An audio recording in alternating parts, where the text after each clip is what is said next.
Welcome to another InWheelTime podcast. Adventures. This is the only place to go for all things automotive, the award-winning InWheelTime Car Talk Show. Coming up, we're going to have another guest from today's show. By the way, we're coming to you from the 42nd Annual Houston Auto Show. Mars, I think you were here for the first one, and you were 40 then, so that makes you 82 now.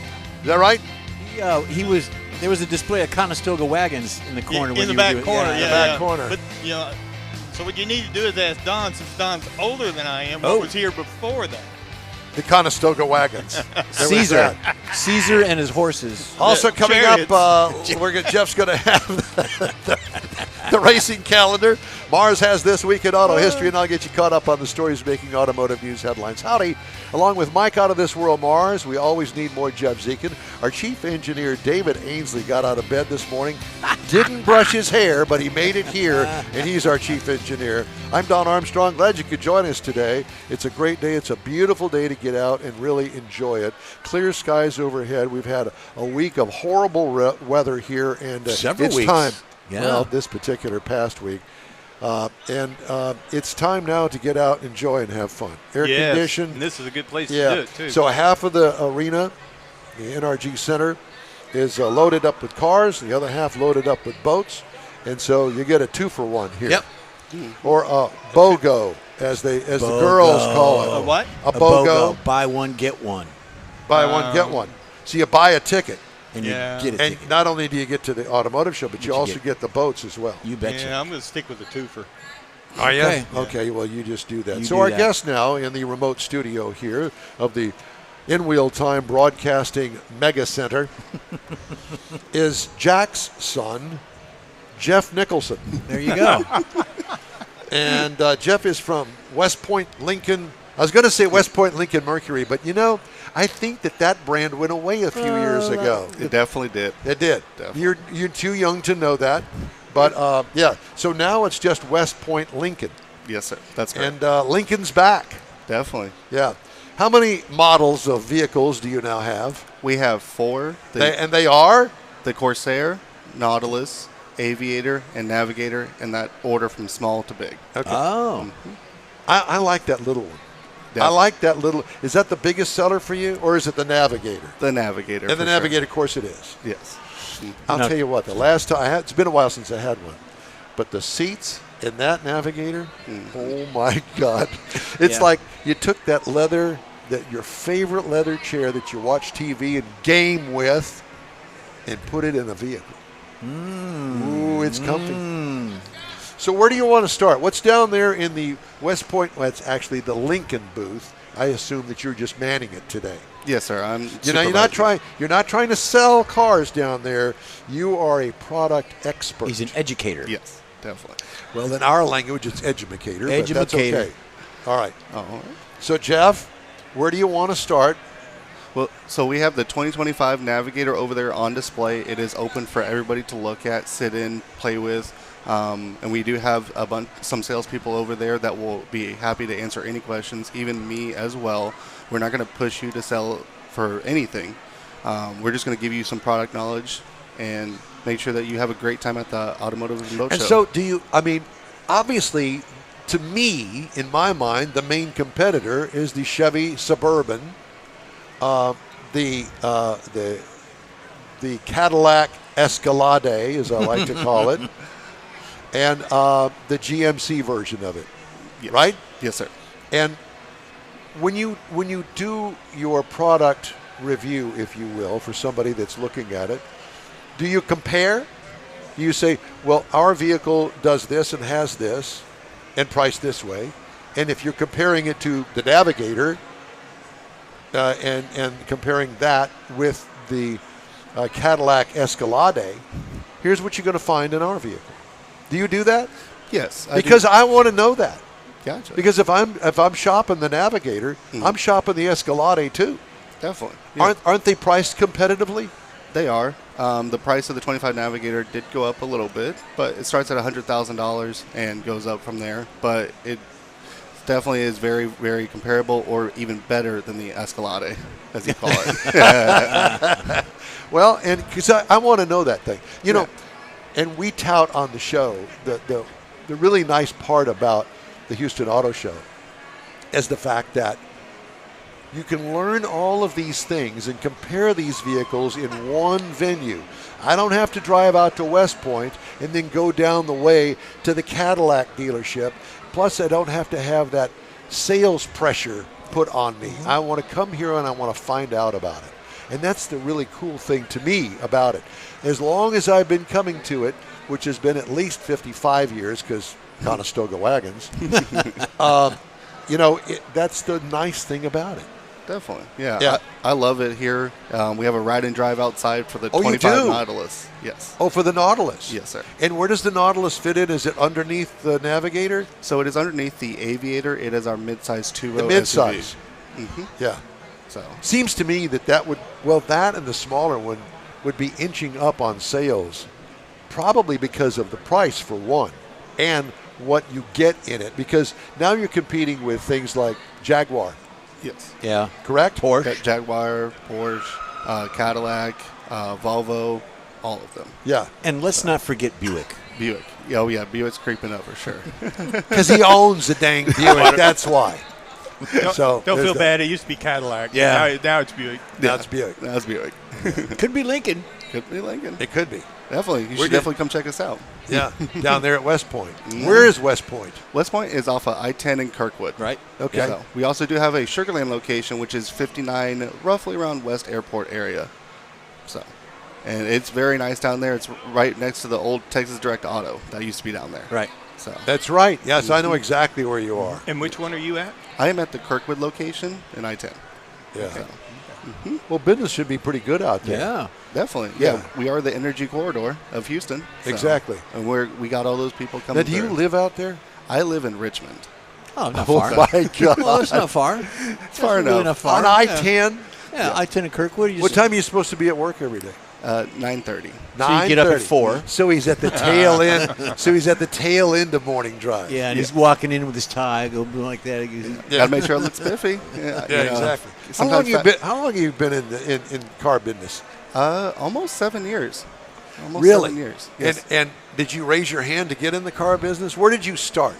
I started at AutoNation, CDJR in Katy, and then just moved around from there looking at different cars. I worked at Cadillac, even Kia for just a little bit, for a week. So when you were in high school, you said, "I want to be a car salesman." I wanted to work in the car industry, Did not you? particularly a car Because salesperson. that was me. Yeah. Because I was in high school, I wanted to be in the service department. Gotcha. Because I was in new car make ready at a place called Richardson Chevrolet. It doesn't exist anymore. But so I worked at a very, very busy Chevy dealer. Nice. And they sold a ton of Chevys. Definitely. And so, I started new car make ready, washing, getting cars ready to go out to the customer that just bought it. Nice. And then graduation came along. I thought, you know what? I want to get into the service side. So I was a service advisor. They sent me to GM training school. Learned a few things there and got skated on by all of the other people that were in the service department. Yep. And that didn't work out too well for me, but I learned a lot. And it was an interesting thing. It's not that way anymore. Dealerships are a lot different than they were back then. Yes. And the very successful ones, they got their act together. They know what they're doing. They have a lot more tools in the sales department. I mean, you got computers. You can shop what you're selling. You can shop around, see what other people are asking for. Yeah. It's an interesting market today, and to go into a new car dealership is an experience. My first was a service writer at a Cadillac dealership in Ann Arbor, Michigan. And that was when you had 5 copies, press hard, to all the service writers, all the parts and things like that. Now you're getting to your computerized. So vast differences.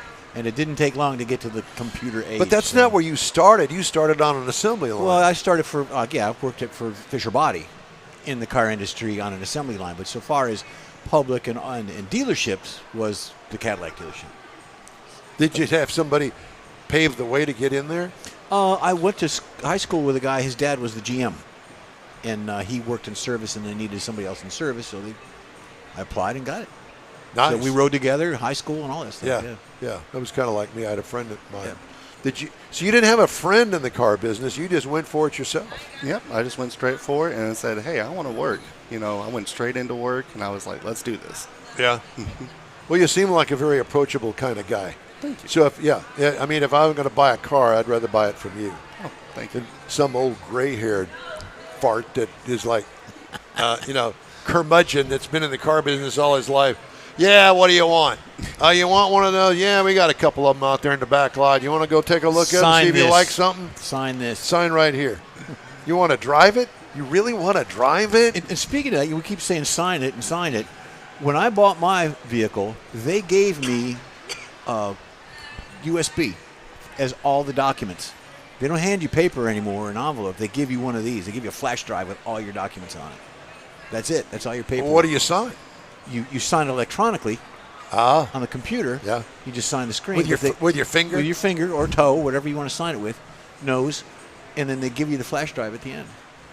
Yeah. Do you do that? Yes. That's the way you see do it. there? Mm-hmm. That's technology. Definitely. 5 copies, press This index finger doesn't work the same as a pen. And that signature on there, it's I like, know. whose I is know. that? Oh, that's mine. With a finger. Doesn't work. So how is, oh, look at there. That's your granddaughter. Yeah, my oh, granddaughter. And there's your wife. Yeah, and there's Donna. Look, they made it in. They let you guys in this place? We told them not to. So somebody didn't do their job, but it's good to see you. Yeah. She's wearing her A&M Texas shirt. A&M, yeah, yes. You see that? Remember, my daughter went to Alabama. Uh-oh. Got a rivalry. Yeah, there's that. So that's another story for a different day. Yeah. Anyway, how is inventory at your dealership? We have a bunch of inventory to get rid of. All of our cars, we have like 50 to 80 Navigators. We just Really? Yeah. So we're trying to get rid of them. We do have 0% for 72 months, or for 84 months, it's 1.9. Are they offering any kind of show specials? If you come back to our dealership, we'll give you X amount off. Or come see Jeff. No, but they will give you a free tote bag. Tote bag. Yes. Tote bag. Tote bag. All right. Yeah. I'm in. Those are ones that he stole from the other manufacturers. From the Kia. Here, let me go out to the car and open the trunk. I got one for No you wonder for the he's Jeep people. He's a Kia for a week. Oh, my God. You know, We'll your, get you in your trouble. boss is going to get this, and he's going to go, what Oh, the hell no. did they do to my poor salesman? They're going to, Jeff, could I see you in my office? But see, he's But coming I didn't back. do it. It wasn't my fault. I'm was so that- sorry. He's an old guy. Mike. Yeah, these are old people. I couldn't help it.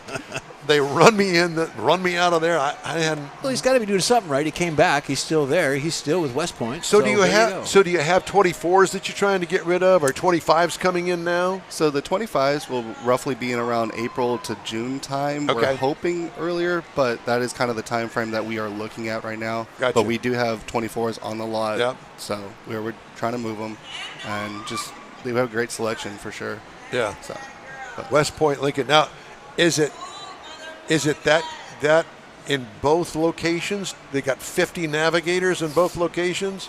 So that is just on our Kirkwood location at the moment. I don't know personally how many are at the Sugarland location. Here's the phone. You want to call them? I'm know. just teasing. No, that's okay. Now, what about the other models? The other models, we do have a good amount of Corsairs. We do have a lot of Nautilus coming in daily, and we're just pumping them out. Okay. Besides the $100,000 Navigator, Yes, sir. besides that, Mhm. what is your favorite one? Honestly, the Aviator. The Aviator. And where does that fit in the lineup? That is is that our- second from the bottom? Yeah. So second from the top. Top. Yes. It's a mid-size thorough SUV. Well, wait a minute. So you got 4 vehicles. Yes. So under that, so it would be the middle one. Yes. Yeah, I got it. Okay. And why is it your favorite? Honestly, because it's rear-wheel drive. I love rear-wheel drive vehicles and all-wheel drive capability. That thing is just fun to drive. 400 horsepower. Really? Twin-turbo V6. Yes. Is it the twin turbo V6? Yes. 3-liter twin-turbo V6. That's a lot, 400 horsepower. Definitely. Yeah, out of that little V6. Definitely. Hey, Mr. Mars, Yes, sir. if you'd look down here, there's somebody that's been trying to get a hold of you. And we're gonna get him a pull string so he can get his attention, I guess.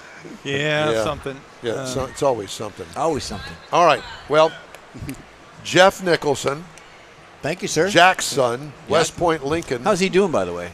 It's doing good. Good. Is he good? Yeah. We're glad to hear Very that. good. Hey, man, thanks for putting up with us. Thank you. Thanks for the information. Yeah. We appreciate it. And we're going to send all of our viewers that are out here today, To they're see going you. to Thank come you. see you. Perfect. Yeah, Forget everybody else in your display. They're coming to see you. definitely. You're going to have a gang of people around you. How many folks do you have there? We have, right now, we have about 4 people. There are more coming. Gotcha. So we're going to Relief. make sure that we have everybody Do you here. need some pins to sign the autographs? No, not yet. We have a bunch of custom Lincoln pins that one of our salesmen did create. Okay. So, Do I get one of those? Yeah, Definitely. bring some I can get down. you All right, yeah. We'll use them in the studio. How's that? oh, definitely. That's it. Hey, just ahead, Jeff has the racing calendar. Mars has This Week in Auto History. And I'll have this week's auto news headlines coming up on the InWheelTime Car Talk Show. Back in a flash. Thank you, Jeff. I'm sorry to interrupt, but I was trying to play a commercial here, but I don't think that you had turned up the commercial here, so for us everybody to hear. You ready? I know that you are. The Tex-Mex dining experience is defined by Lupi Tortilla, your destination for Texas's best beef fajitas and frozen margaritas. Since 1983, Lupi Tortilla has served authentic and time-tested recipes made with the freshest ingredients. Atmosphere is part of the award-winning experience at Lupi Tortilla, all developed in a little house near Highway 6 and I-10 in West Houston. Visit any of the Lupi Tortillas and you'll see the same attention to detail in each and every location. Start your Lupi experience with queso flammeado and guacamole, along with a classic frozen margarita. Dine on famous Lupi beef and chicken fajitas, or pepper shrimp brochette, or a fish or vegetarian entree, and finish with a scrumptious flan for dessert. Find Lupi Tortilla in Houston, College Station, Beaumont, Austin, San Antonio, and Dallas-Fort Worth. There's a Texas location near you. The recipes are authentic and time-tested. The ingredients always fresh. Lupi Tortilla, he's pretty good. You own a car you love. Well, why not let Gulf Coast Auto Shield protect it? Houstonian John Gray invites you to his state-of-the-art facility to introduce you to his specialist team of auto enthusiasts. We promise you'll be impressed. Whether you're looking to massage your original paint to a like-new appearance, apply a ceramic coating, install a paint protection film, nano-ceramic window tint, or new windshield protection called ExoShield, Gulf Coast Auto Shield is where Houston's car people go. Curbed your wheels? Instead of buying new, why not have them repaired? How about a professionally installed radar detector? Gulf Coast Auto Shield does that too. Get a peek inside the shop and look at the services offered by getting online and heading to gcautoshield.com. Better yet, stop by their facility at 11275 South Sam Houston Tollway, just south of the Southwest Freeway, and get a personal tour. Gulf Coast Auto Shield is your place to go for all things exterior. Call them today, 832-930-5655 or gcautoshield.com. Hey, the InWheelTime Car Talk Show is available 24/7 through the InWheelTime and Odyssey radio apps. Download them to your phone when you get a minute. We also video stream on Facebook, YouTube, and InWheelTime.com. And podcasts of the InWheelTime Car Talk Show can be had everywhere, including Sirius XM. Cool. All right, time now for the racing calendar. You Can bet. you do that? Yep. Jeff has that. And who Sponsored by the Texas Muscle Car Club Challenge. I'm going to run through this. I do have a couple of complaints, but we got coming up March, NHRA, March 6th. They're going to be at the Gator Nationals in Gainesville Raceway. NASCAR starting tomorrow at the Clash of Bowman. I saw a little special on that. I did. That's such a historic racetrack. I saw like an hour special on that actually just the other day. So it's going to be interesting. But NASCAR, they're going to go on the streaming side. So it's not going to be an NBC thing constantly through the season. They're going to have to buy a subscription to get on some streamer to do that. That's one complaint. No. The other complaint I have is last week was IMSA. IMSA racing was last week, and it was the 24-hour of Daytona. And it was all advertised. NBC's going to have the final 6 hours. It wasn't. It was a soccer game. You had to get on streaming. You had to get on streaming. So IMSA, I'm not happy with you. All right. Then we've got Soapbox Derby done. North Florida Soapbox Derby practice, February 8th. That's next week. Is coming up. So get your soap, get your box, and get on out there. And then, of course, the demolition derbies are starting again this spring. Oh, yeah. So there you go. So that's all the You racing. ever been to a demolition derby, David? You haven't? Huh? Coming up. They're so much fun. Yep. It's actually soon. A couple more weeks, we've got another one coming up. So, Good. Love demolition derbies. So NASCAR and IMSA and all you racing folks, get off the platforms, get off the streaming, go back to regular TV. Listen, I don't mind streaming. I don't either. I don't mind that. But put it on something that I don't have to pay extra for. Well, Because I'm not doing it. No. Matter of fact, I am a huge NHRA fan. Mm-hmm. If it's not on something that I can get like on Roku or the regular broadcast, Yeah. I'm not going on it. I'm not doing it. I'm cutting stuff. All right. All right. All right, Mr. Mars, All right. this week in auto history, Aye. besides me. Yeah, buddy. So this week in auto history, back in 1917, and I did not know this, Ford remember it begins well. production. Well, then you probably drove one of these.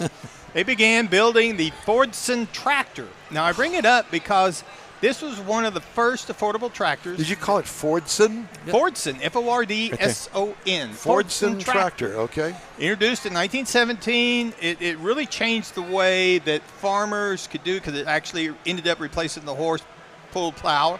Had a 20 horsepower, 4-cylinder engine. It was lightweight, all metal, including the wheels.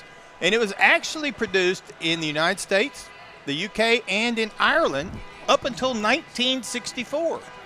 And it really changed things as far as agriculture and industrial machinery goes. Now, also this week in 1930, Jeff, Cadillac introduced the V16 engine. Now, this was one of the first V16 engines produced. It was a 7.4 liter, that's 452 cubic inch engine with 165 horsepower. It was really had a lot of accolades for how well it ran, how smooth it ran, and for the refinement. So it was coming up into the Depression, so it kind of limited sales. Didn't take it, and they didn't build it real long. I tried to mount one of those on my lawnmower one time. It just didn't quite fit. No, I can see that. But by the way, Mr. But Mars, I maybe- just want you to know that the video stream has stopped working, so this is just an audio thing. And I've been working on that, and I have a message for Jeff as soon as I get through with my And what is it? segment Is it a here. hand signal? Because He I needs- know what that hand signal is. Here it is, right here. Yeah. So, but what you could do, Don, go back to your lawnmower, maybe get the 431 cubic inch V16 that came out in 1938. That might fit a little bit better. So, also this week in 1955, General Motors introduced the legendary small block Chevrolet. 265. 265, that's correct. Had up to 180 horsepower. And really what makes this significant, because for the 55, 56, 57, I mean, those were some classics that Chevrolet built with a small block. They made the engines bigger, and it really changed, particularly hot rodding and the way that we look at things like that. Also, this week in 1958, the first Toyotas were sold in the United States. Now, they came into the market with the Toyopet Crown. I think that's how you say it. Let me see that. Toyopet. Let me see that. Where? Toyopet. Toyopet Crown. This was the, well, the that's precursor. close enough. It was the precursor to a Chia Pet. A Chia Pet. That, That's that it. came much later. That was the second generation. This was the Japanese version of the Chia Chia Pet. Pet. Right. This is the Toyopet. Okay. So Got it. this model was the Crown. It had a 1.5 liter 4-cylinder engine. It had 60 horsepower. And it was very durable, but it was kind of a sluggish because of the weight of the vehicle. Now, they only sold 287 units before they stopped selling this vehicle in 1961. But then they came back in 1965 with the Toyota Corona. Not Corolla, the Corona. The Corona, that was a cigar. It was a beer. Or beer. So, anyway, they felt this was better suited for making roads, and that began Toyota's long-term. I mean, they've become Is this really a major. long? Is this a long feature that you're going to do today? I can make it long. I know. Well, you're doing that already. So that's this week in automotive history. Thank God. Get back to trying to get our video stream back up, would you? I'm working on it. All right. I got some stories. We're making news headlines this week. Tesla will finally launch a long-promised commercial robo-taxi service in June. Guess where? Austin, Texas, man. That's going to expand the ride-hailing network across the U.S. and globally, according to CEO Elon Musk. He told the investors that on January 29th. He says, the proof is in the pudding. Musk said on Tesla's fourth quarter earnings call, so we're going to be launching unsupervised full self-driving as a paid service in Austin in June. Good luck. In its financial report, Tesla said fourth quarter profits fell, but revenue rose slightly. Musk, who acknowledged broken past promises, said Tesla vehicles are already operating autonomously at its Fremont, California factory, driving themselves off the assembly line to designated parking spots in a holding lot. Hell, I think that we could do that, couldn't we? Yep. Why is this all hanging down there? I Could you don't fix know. that? Yeah. Tesla's full-service driving software is classified as an advanced driver assistance feature that requires a human supervisor for safety. Okay? For those that are in the market to buy a new car, the Federal Reserve on January 29th announced no changes to the central bank's benchmark interest rate policy after its first Federal Open Market Committee meeting of 2025. The federal funds rate target will remain at 4.25 to 4.5%, where it has stood since a quarter-point cut in December. Federal Open Market Committee said January 29th. Investors expected the Fed to leave its benchmark rate alone this month as U.S. inflation had remained higher than the central bank's goal of 2%. So they ain't going to change anytime soon. If it does, it'll be a quarter of a point. Yeah. So get out there and buy. Bye-bye. Wait a minute. Isn't Is that a Taylor Swift song? No, that's a NSYNC or boy something. band. NSYNC? Is it NSYNC? Something like that. Bye. You would know a boy band. Yeah, I would, because I used to be in one. Actually, I'm in one now. Yes. I heard that rumor. He's actually the boy in the boy band.